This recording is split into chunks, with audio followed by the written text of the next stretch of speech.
ഈശോ മിശിഹായ്ക്ക് സ്തുതിയായിരിക്കട്ടെ. വിശുദ്ധ യോഹന്നാൻ എഴുതിയ സുവിശേഷത്തിൽ നിന്നുള്ള വായന. 19-ാം അധ്യായം.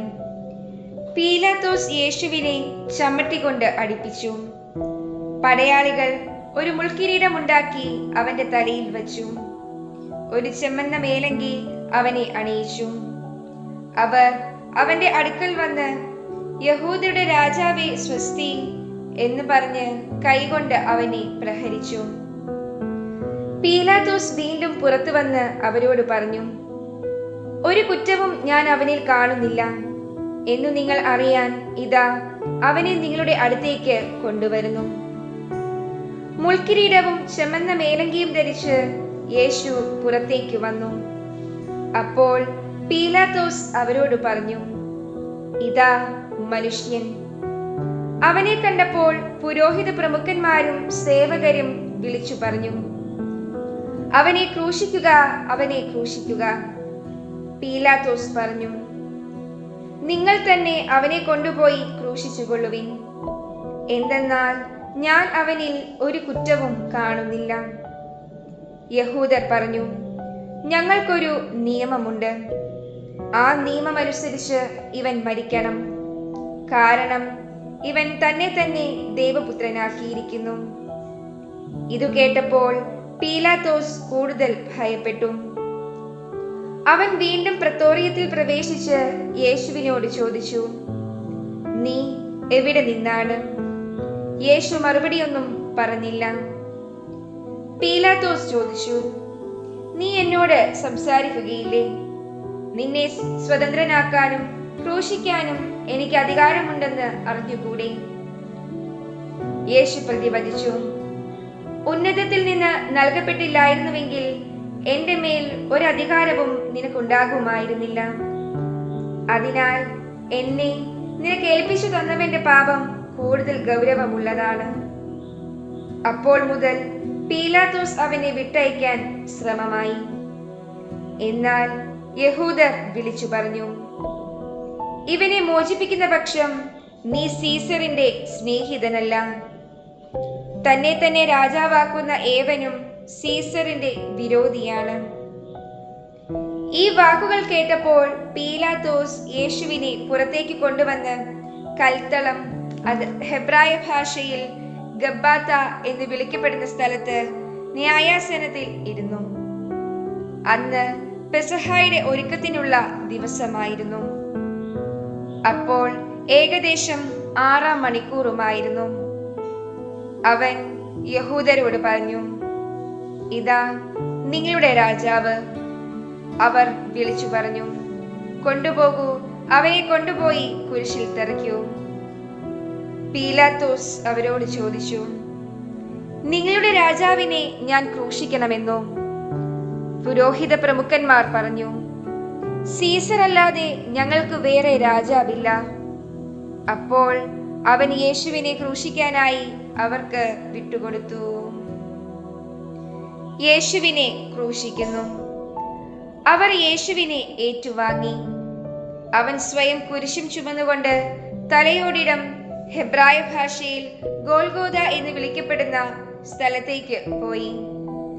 അവിടെ അവർ അവനെ ക്രൂശിച്ചു. അവനോടൊപ്പം മറ്റു 2 പേരെയും, യേശുവിനെ മധ്യത്തിലും അവരെ ഇരുവശങ്ങളിലായും. പീലാത്തോസ് ഒരു ശീർഷകം എഴുതി കുരിശിനു മുകളിൽ വച്ചു. അത് ഇങ്ങനെയായിരുന്നു: നസ്രായനായ യേശു, യഹൂദരുടെ രാജാവ്. യേശുവിനെ ക്രൂശിച്ച സ്ഥലം പട്ടണത്തിന് സമീപമായിരുന്നതിനാൽ യഹൂദരിൽ പലരും ആ ശീർഷകം വായിച്ചു. അത് ഹെബ്രായിയിലും ലത്തീനിലും ഗ്രീക്കിലും എഴുതപ്പെട്ടിരുന്നു. യഹൂദരുടെ പുരോഹിത പ്രമുഖന്മാർ പീലാത്തോസിനോട് പറഞ്ഞു, യഹൂദരുടെ രാജാവ് എന്നല്ല, യഹൂദരുടെ രാജാവ് ഞാനാണ് എന്ന് അവൻ പറഞ്ഞു എന്നാണ് എഴുതേണ്ടത്. പീലാത്തോസ് പറഞ്ഞു, ഞാൻ എഴുതിയത് എഴുതി.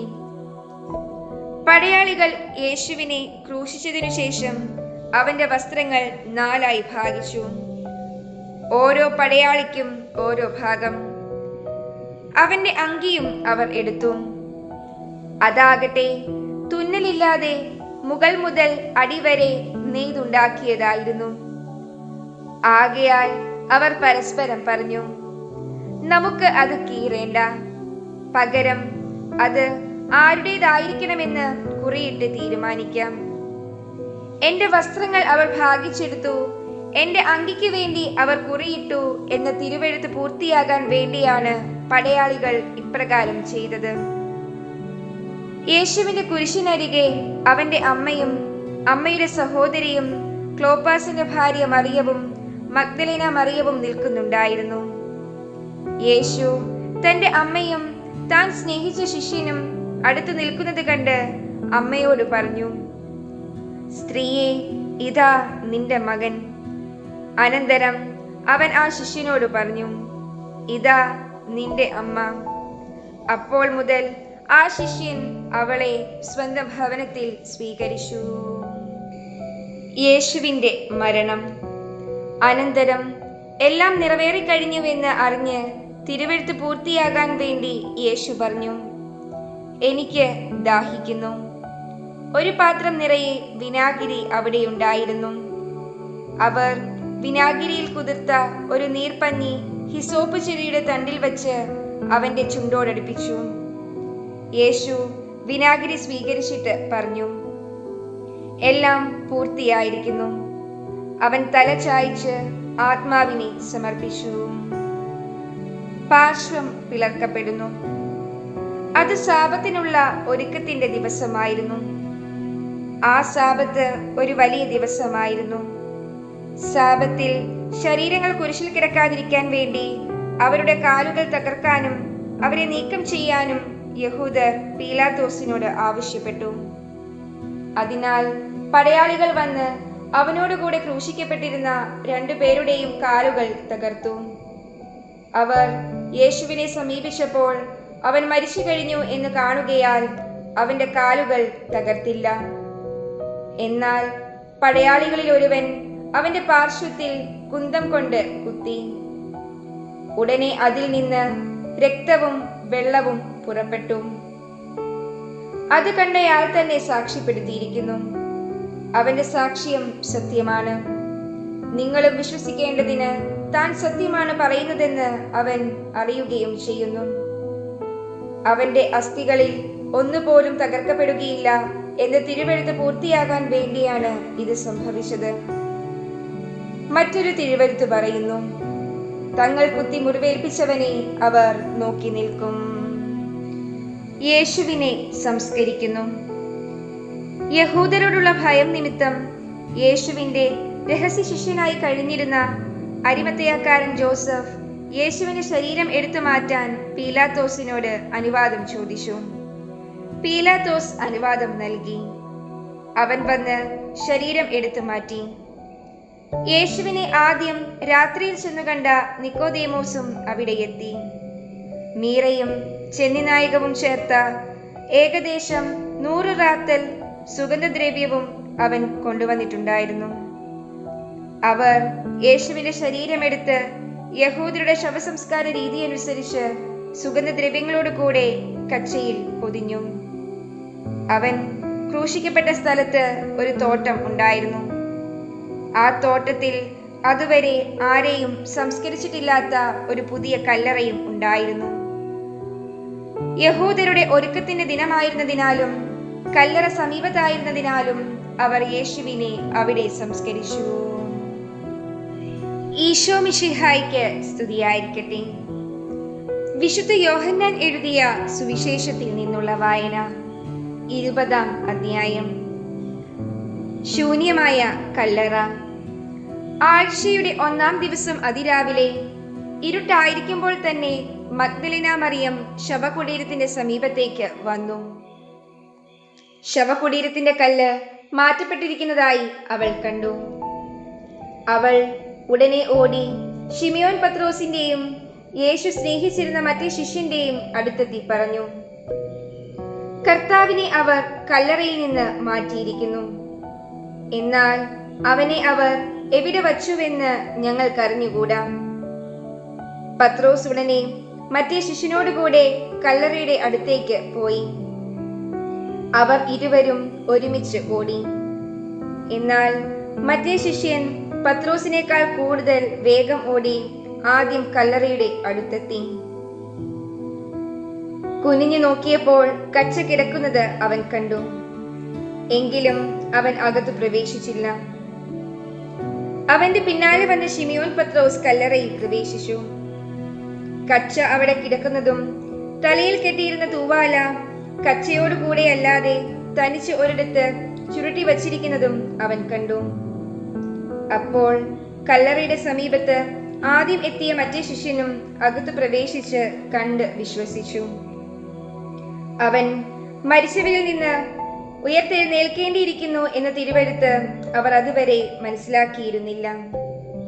അനന്തരം ശിഷ്യന്മാർ മടങ്ങിപ്പോയി. യേശു മഗ്ദലന മറിയത്തിന് പ്രത്യക്ഷപ്പെടുന്നു. മറിയം കല്ലറയ്ക്ക് വെളിയിൽ കരഞ്ഞുകൊണ്ട് നിന്നു. അവർ കരഞ്ഞുകൊണ്ടിരിക്കുമ്പോൾ കുനിഞ്ഞ് കല്ലറയിലേക്ക് നോക്കി. വെള്ളവസ്ത്രം ധരിച്ച 2 ദൂതന്മാർ യേശുവിന്റെ ശരീരം വെച്ചിരുന്നിടത്ത് ഒരുവൻ തലയ്ക്കലും ഇതരൻ കാൽക്കലുമായി ഇരിക്കുന്നത് അവൾ കണ്ടു. അവർ അവളോട് ചോദിച്ചു, സ്ത്രീയെ, എന്തിനാണ് നീ കരയുന്നത്? അവൾ പറഞ്ഞു, എന്റെ കർത്താവിനെ അവർ എടുത്തുകൊണ്ടുപോയി. അവർ അവനെ എവിടെയാണ് വച്ചിരിക്കുന്നത് എന്ന് എനിക്കറിഞ്ഞുകൂടാ. ഇത് പറഞ്ഞിട്ട് പുറകോട്ട് തിരിഞ്ഞപ്പോൾ യേശു നിൽക്കുന്നത് അവൾ കണ്ടു. എന്നാൽ അത് യേശുവാണെന്ന് അവൾക്ക് മനസ്സിലായില്ല. യേശു അവളോട് ചോദിച്ചു, സ്ത്രീയെ, എന്തിനാണ് നീ കരയുന്നത്? നീ ആരെയാണ് അന്വേഷിക്കുന്നത്? അത് തോട്ടക്കാരനാണെന്ന് വിചാരിച്ച് അവൾ പറഞ്ഞു, പ്രഭോ, അങ്ങ് അവനെ എടുത്തുകൊണ്ടു പോയെങ്കിൽ എവിടെ വച്ചു എന്ന് എന്നോട് പറയുക. ഞാൻ അവനെ എടുത്തുകൊണ്ടുപോയിക്കൊള്ളാം. യേശു അവളെ വിളിച്ചു, മറിയം. അവൾ തിരിഞ്ഞ് റബ്ബോനി എന്ന് ഹെബ്രായ ഭാഷയിൽ വിളിച്ചു, ഗുരു എന്നർത്ഥം. യേശു പറഞ്ഞു, നീ എന്നെ തടഞ്ഞു നിർത്താതിരിക്കുക. എന്തെന്നാൽ ഞാൻ പിതാവിന്റെ അടുത്തേക്ക് ഇതുവരെയും കയറിയിട്ടില്ല. നീ എന്റെ സഹോദരന്മാരുടെ അടുത്ത് ചെന്ന് അവരോട്, ഞാൻ എന്റെ പിതാവിന്റെയും നിങ്ങളുടെ പിതാവിന്റെയും എന്റെ ദൈവത്തിന്റെയും നിങ്ങളുടെ ദൈവത്തിന്റെയും അടുത്തേക്ക് ആരോഹണം ചെയ്യുന്നു എന്ന് പറയുക. മഗ്ദലന മറിയം ചെന്ന്, ഞാൻ കർത്താവിനെ കണ്ടു എന്നും അവൻ ഇക്കാര്യങ്ങൾ തന്നോട് പറഞ്ഞു എന്നും ശിഷ്യന്മാരെ അറിയിച്ചു. ശിഷ്യന്മാർക്ക് പ്രത്യക്ഷപ്പെടുന്നു. ആഴ്ചയുടെ ആദ്യ ദിവസമായ അന്ന് വൈകിട്ട് ശിഷ്യന്മാർ യഹൂദരെ ഭയന്ന് കതകടച്ചിരിക്കെ യേശു വന്ന് അവരുടെ മധ്യേ നിന്ന് അവരോട് പറഞ്ഞു, നിങ്ങൾക്ക് സമാധാനം. ഇപ്രകാരം പറഞ്ഞുകൊണ്ട് അവൻ തന്റെ കൈകളും പാർശ്വവും അവരെ കാണിച്ചു. കർത്താവിനെ കണ്ട് ശിഷ്യന്മാർ സന്തോഷിച്ചു. യേശു വീണ്ടും അവരോട് പറഞ്ഞു, നിങ്ങൾക്ക് സമാധാനം. പിതാവ് എന്നെ അയച്ചതുപോലെ ഞാനും നിങ്ങളെ അയക്കുന്നു. ഇതു പറഞ്ഞിട്ട് അവരുടെ മേൽ വിശ്വസിച്ചുകൊണ്ട് അവരോട് അരുളി ചെയ്തു, നിങ്ങൾ പരിശുദ്ധാത്മാവിനെ സ്വീകരിക്കുവിൻ. നിങ്ങൾ ആരുടെ പാപങ്ങൾ ക്ഷമിക്കുന്നുവോ അവ അവരോട് ക്ഷമിക്കപ്പെട്ടിരിക്കും. നിങ്ങൾ ആരുടെ പാപങ്ങൾ ബന്ധിക്കുന്നുവോ അവ ബന്ധിക്കപ്പെട്ടിരിക്കും. തോമസിന്റെ സംശയം. 12 പേരിൽ ഒരുവനും ദിദിമോസ് എന്ന് വിളിക്കപ്പെടുന്നവനുമായ തോമസ് യേശു വന്നപ്പോൾ അവരോട് കൂടെ ഉണ്ടായിരുന്നില്ല. അതുകൊണ്ട് മറ്റു ശിഷ്യന്മാർ അവനോട് പറഞ്ഞു, ഞങ്ങൾ കർത്താവിനെ കണ്ടു. എന്നാൽ അവൻ പറഞ്ഞു, അവന്റെ കൈകളിൽ ആണികളുടെ പഴുതുകൾ ഞാൻ കാണുകയും അവയിൽ എന്റെ വിരൽ ഇടുകയും അവന്റെ പാർശ്വത്തിൽ എന്റെ കൈ വയ്ക്കുകയും ചെയ്തല്ലാതെ ഞാൻ വിശ്വസിക്കുകയില്ല. 8 ദിവസങ്ങൾക്കു ശേഷം വീണ്ടും അവന്റെ ശിഷ്യന്മാർ വീട്ടിൽ ആയിരുന്നപ്പോൾ തോമസും അവരോട് കൂടെ ഉണ്ടായിരുന്നു. വാതിലുകൾ അടച്ചിരുന്നു. യേശു വന്ന് അവരുടെ മധ്യത്തിൽ നിന്നുകൊണ്ട് പറഞ്ഞു, നിങ്ങൾക്ക് സമാധാനം. അവൻ തോമസിനോട് പറഞ്ഞു, നിന്റെ വിരൽ ഇവിടെ കൊണ്ടുവരിക, എന്റെ കൈകൾ കാണുക. നിന്റെ കൈ നീട്ടി എന്റെ പാർശ്വത്തിൽ വയ്ക്കുക. അവിശ്വാസിയാകാതെ വിശ്വാസിയായിരിക്കുക. തോമസ് പറഞ്ഞു, എൻ്റെ കർത്താവേ, എൻ്റെ ദൈവമേ. യേശു അവനോട് പറഞ്ഞു, നീ എന്നെ കണ്ടതുകൊണ്ട് വിശ്വസിച്ചു. കാണാതെ തന്നെ വിശ്വസിക്കുന്നവർ ഭാഗ്യവാന്മാർ. ഈ ഗ്രന്ഥത്തിൽ എഴുതപ്പെടാത്ത മറ്റനേകം അടയാളങ്ങളും യേശു ശിഷ്യരുടെ സാന്നിധ്യത്തിൽ പ്രവർത്തിച്ചു. എന്നാൽ ഇവ തന്നെയും എഴുതപ്പെട്ടിരിക്കുന്നത് യേശു ദൈവപുത്രനായ ക്രിസ്തുവാണെന്ന് നിങ്ങൾ വിശ്വസിക്കുന്നതിനും അങ്ങനെ വിശ്വസിക്കുക നിമിത്തം നിങ്ങൾക്ക് അവന്റെ നാമത്തിൽ ജീവൻ ഉണ്ടാകുന്നതിനും വേണ്ടിയാണ്.